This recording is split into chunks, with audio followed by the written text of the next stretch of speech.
ஆன்மீக நேயர்கள் அனைவருக்கும் இனிய காலை வணக்கம். மீனராசி நேயர்களே, ராகு தசை பலன்கள். ராகு தசை மொத்தம் 18 வருடங்கள். மீனராசிக்கு ராகு தசை 18 வருடங்கள் நடைபெறும் பொழுது ராகு பகவான் எந்த விதமான பலன்களை உங்களுக்கு கொடுப்பார்? ராகு பகவான் இயற்கையில் ஓர் பாவகிரகம் ஆவார். ரிஷப ராசியில் நீச நிலையும் விருச்சக ராசியில் உச்ச நிலையும் அடைகின்றார்.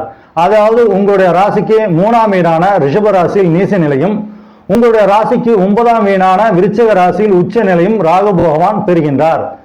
விருச்சக ராசியிலோ அல்லது ரிஷப ராசியிலோ இருந்து தனது தசை புத்தி அந்தரங்கம் நடைபெறும் பொழுது ராகு பகவான் உங்களுக்கு நன்மையை செய்வார்.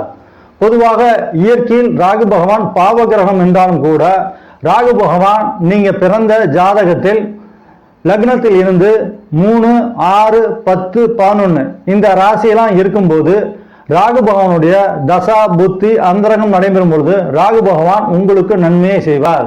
மேலும் ராகு பகவான் உங்களுக்கு நன்மையை செய்ய வேண்டும் என்றால் சுபகிரகங்கள் என்று சொல்லக்கூடிய புதன், குரு, சுக்கிரன், சந்திரன் இந்த கிரக சேர்க்கை பெற்று நல்ல நிலைமையில் ராகு பகவான் இருந்தார்னாக்கா ராகு பகவானுடைய தசா புத்தி அந்தரங்கம் நடைபெறும் பொழுது ராகு பகவான் உங்களுக்கு நன்மையை செய்வார்.